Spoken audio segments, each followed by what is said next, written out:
I'm making my way down to Selkirk Station in Vic West to try out what is North America's fastest growing water sport.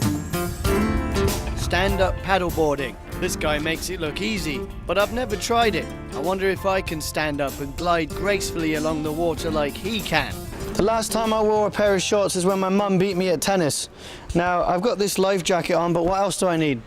Well, you need a paddle, pretty important part of the setup, and you also need a leash, which is attached to the board, and then a board, and you're ready to go. Tiffany Olsen's been teaching people how to paddleboard here all summer. She also has a surfing background. If anyone can give me some pointers on how to keep dry out there, my money's on her.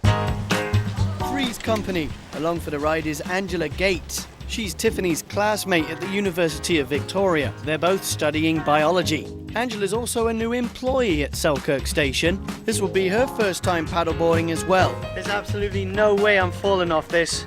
Could have worn my jeans. Will one of us fall in? Well, you'll have to wait and see. So you're gonna hold the top of the paddle, the T-grip like this, have about 90-degree angles in both of your elbows. And when you paddle, you're gonna reach as far forward as you can and paddle back to your feet and pull it out around your ankles. Apparently it's these thruster fins that'll keep the board steady. But whether or not they'll keep me steady, well, that's a different question. So essentially you're just gonna tuck your leg underneath you like this. With your far hand, reach, get onto the board. Does anybody have tea and blankets ready?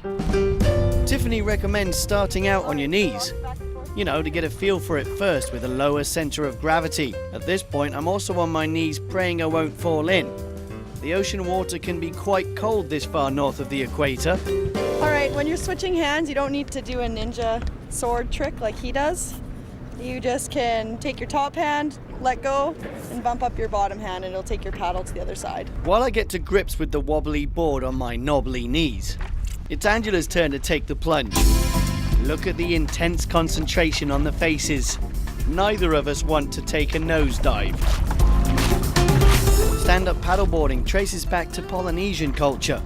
Ancient kings used a similar floaty device for transportation. The modern adaptation evolved from the 1960s, when surfing instructors used longboards to keep an eye on students.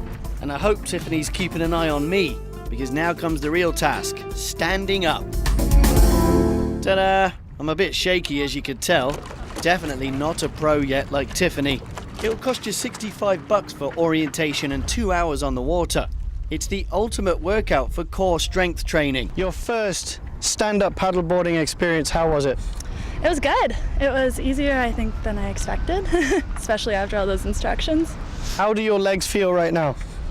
They feel pretty happy to be on solid ground. They were shaking quite wildly before. One little tippy experience, but besides that, and getting up was a little nerve-wracking, but once it was done, it was okay.